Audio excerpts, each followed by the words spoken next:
घड़ी में रात के ठीक 12 बज रहे थे। शहर सो चुका था, लेकिन पुराने रेलवे क्वार्टर का ये कमरा जाग रहा था। कमरे में एक बल्ब टिमटिमा रहा था, जैसे हर पल बुझ जाने वाला हो। उसी पल मोबाइल की स्क्रीन अचानक जल उठी। इस वक्त कौन कॉल करेगा? कमल ने कॉल उठाई, लेकिन उधर से कोई आवाज नहीं आई, सिर्फ सांसों की। कमल का दिल तेज धड़कने लगा। फोन पर अचानक एक बदली हुई रोबोटिक आवाज गूंजी। अगर जिंदा रहना है तो ठीक 15 मिनट में घर से बाहर निकल जाओ। कौन हो तुम? ये मजाक है? मजाक नहीं, आखिरी चेतावनी है। कॉल कट गई। कमरे में सन्नाटा फैल गया। कमल हंसने की कोशिश करता है, लेकिन तभी उसकी नजर खिड़की पर जाती है।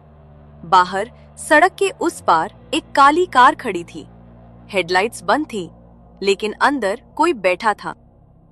नहीं, ये सिर्फ इत्तेफाक है। तभी फिर फोन बजा। घड़ी देखो कमल, अब 11 मिनट बचे हैं।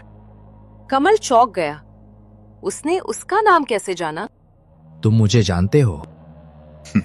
बहुत अच्छे से। कमल का दिमाग 3 साल पीछे चला गया। वो एक्सीडेंट, वो पुल, और वो आदमी जो नदी में गिर गया था। तुम वही हो? मैं वही हूं जिसे तुम मरा हुआ समझते। घड़ी में 12:05 हो चुके थे। अगर 10 मिनट में बाहर नहीं आए तो तुम्हारा सच सबको पता चल जाएगा। क्या चाहते हो? सिर्फ न्याय। कमल बैग उठाकर दरवाजे की तरफ बढ़ता है, लेकिन दरवाजा खुलता ही नहीं। फोन फिर बजा। भागना बेकार है, घर के हर रास्ते पर नजर है। अचानक बिजली चली जाती है। कमरा अंधेरे में डूब जाता है। कमल के कानों में किसी के कदमों की आवाज आती है। तुम चाहते क्या हो? कबूलनामा, पुलिस स्टेशन के सामने, लाइव। कमल समझ जाता है, ये सिर्फ बदला नहीं, बल्कि सच को बाहर लाने की साजिश है। घड़ी में अब 5 मिनट बचे थे। या तो खुद बाहर आओ या मैं अंदर आता हूं। कमल का पसीना ठंडा पड़ जाता है। कमल दरवाजे के सामने खड़ा होता है। उसका हाथ कांप रहा है। मैं सब बता दूंगा। दरवाजा अपने आप खुल जाता है। बाहर कोई नहीं है, बस सड़क पर जलती स्ट्रीट लाइट। फीस पर आखिरी कॉल आती है। याद रखना, सच देर से सही आता जरूर है। अगली सुबह न्यूज चैनल। कल रात कमल शर्मा ने पुलिस स्टेशन में 3 साल पुराने हिट एंड रन केस में अपना गुनाह कबूल किया।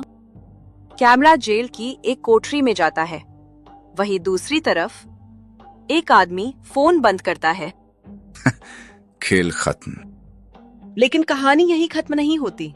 इंस्पेक्टर मेहरा की मेज पर एक और फाइल पड़ी है, क्योंकि इस शहर में कमल अकेला गुनहगार नहीं था। रात गहरी हो चुकी थी। जेल की कोठरी में कमल अकेला बैठा था। दीवारों से टपकती नमी और लोहे की सलाखों की ठंडक उसकी हड्डियों तक उतर रही थी। कमल की आंखें बंद थीं, लेकिन दिमाग जाग रहा था। सब खत्म हो गया, अब कोई कॉल नहीं आएगा। तभी जेल के अंदर लगे पुराने फोन में घंटी बज उठी। कमल की आंखें झट से खुल गईं।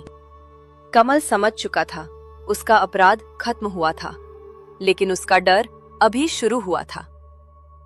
कुछ सच्चाइयां सजा से खत्म नहीं होती, वो इंसान का पीछा आखिरी सांस तक करती हैं।